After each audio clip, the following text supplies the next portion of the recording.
quando eu entrei no estúdio, naquela sessão ali, foi sabe aquele dia que você fala, yes, era isso. Eu nunca tinha estado num estúdio antes, e vendo ali mixar na mesa.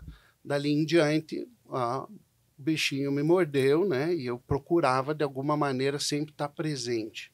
Nós vamos fazer um ensaio. Eu vou também. Daí você começa a aprender, você começa a ouvir, você senta do lado da bateria no ensaio, daí você começa, o que é esse bumbo aqui? É 1, 2, 1, 2, 3, 1, 2, 1, 2, 3. E se você já tem uma inclinação musical como eu tinha, vai aperfeiçoando. Até que chegou o disco a Realize ia fazer o disco pela Universal. Aí é interessante, porque daí eu fui o advogado que primeiro leu o contrato, que era um contrato lindo. Eu lembro que eu falava para os guri à noite no bar, eu falei, é uma obra de arte, o advogado que fez isso merece um prêmio, né? Animado ainda, estudante quase me formando na faculdade de Direito, ou recém-formado já. Eu lembro, Ivan, que nessa época o capítulo do contrato que falava sobre os royalties de CD tinha um escalonamento lá, até 10 mil CD não ganha nada, até 50 mil CD ganha, tal. Ele tinha meia página. E daí abria-se um capítulo falando do streaming. Já? Nós estamos falando Já de 1998. E daí tinha 5 páginas. Olha isso! E falava coisas que... eu não tinha ido, depois eu fui morar em Nova York, mas na época meu inglês não era tão bom assim, mas eu lembro que eu li e eu não entendia nada. E eu cheguei para a biblioteca pegar o Oxford dicionário, porque eram termos que eu nunca... Streaming. Daí quando for no streaming assim, não vai ganhar nada. Quando for assim, não ganha. Quando for assim, vai ser pelo rateio da média, aritmética, do logaritmo, do não sei o que, com fórmulas. E eu lembro que nós fizemos uma última revisão do contrato. Eu falei, pessoal, é isso aí. Não imagino que o contrato fosse ser diferente. Só que essa parte aqui não entendia nada. Imagina, ninguém provavelmente ainda entendia nada, não é? Mas 1998. Como os caras para nós ligados, termos aquele nível de detalhamento jurídico num contrato em português em 1998, você imagina como o desenvolvimento da tecnologia, a indústria já sabe o que ia acontecer. Né? Já sei, vai acontecer isso aqui. Que era a distribuição já por meios não físicos, né? Apenas por transmissão.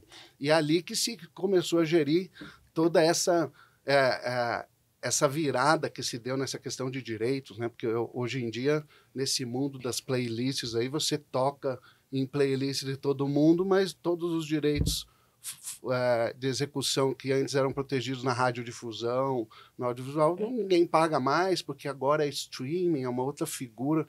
E é um grande blá, blá, blá.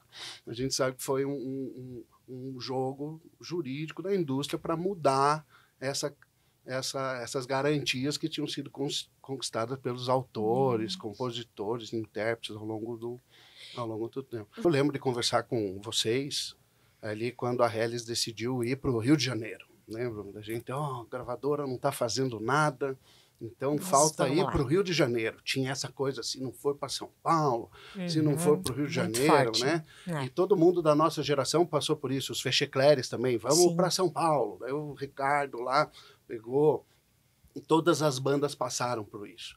E hoje em dia, eu acho que faz sentido ainda, e vai perguntar por quê, mas hoje em dia eu tenho uma visão diferente que está muito mais atrelada às condições musicais nossas aqui. Porque todo mundo que foi para lá, sejam do Rio Grande do Sul, ou de Recife, que acho que foram de Salvador, o pessoal que fez a maior migração, nos seus estados, eles têm uma cena de consumo dessa arte muito mais forte que a nossa.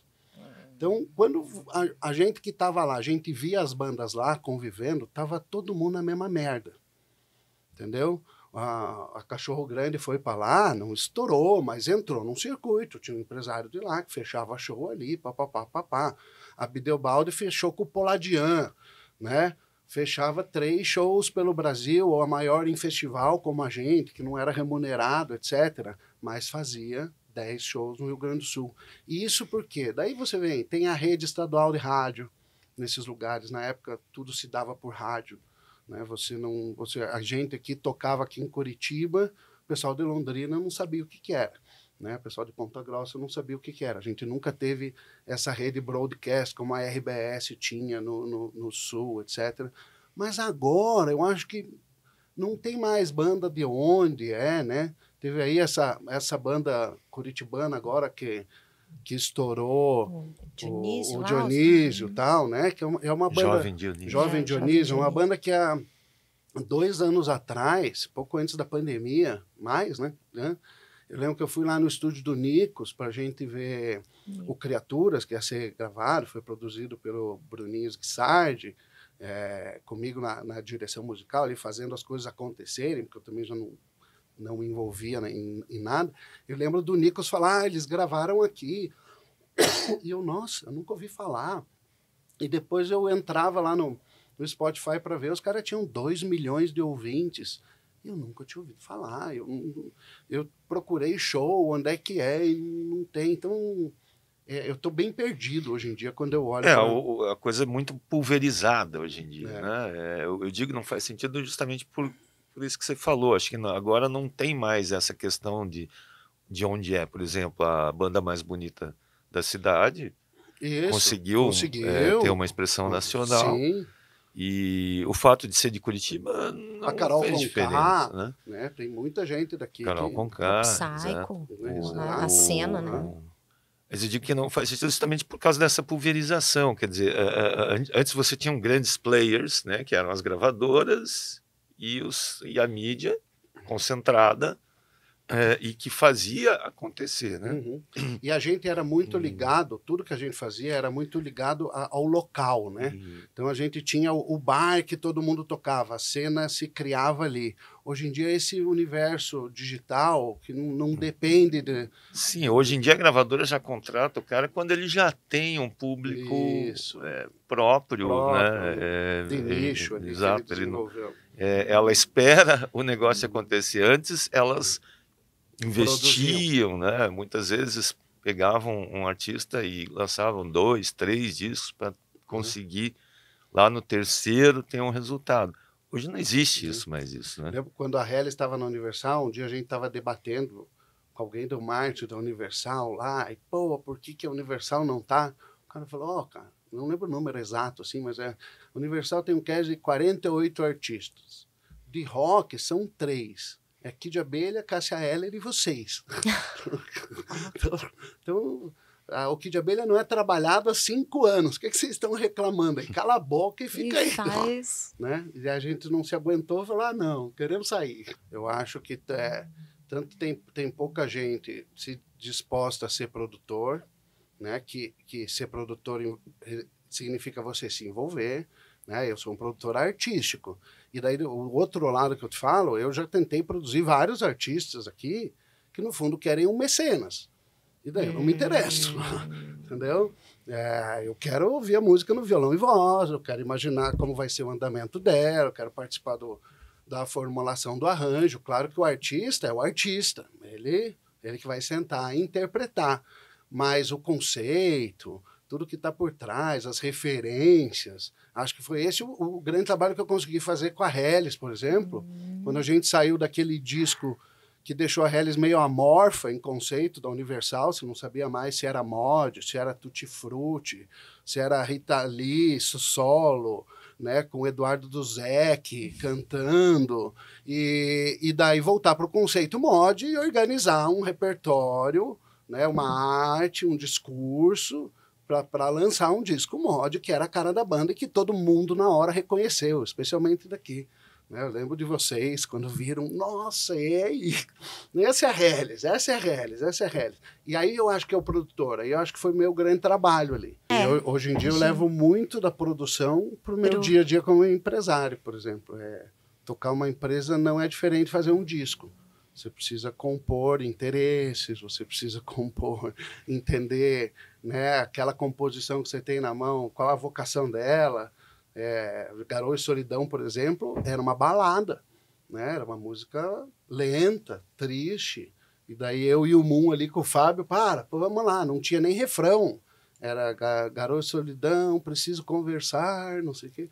A gente, para aí, tira isso aqui, multiplica por 4, o tempo vai mudar, Garoa e Solidão, vai mais rápido, mais rápido. Daí virou Então, esse é o trabalho do produtor, e isso é tocar uma empresa, atender um caso, nada é muito diferente.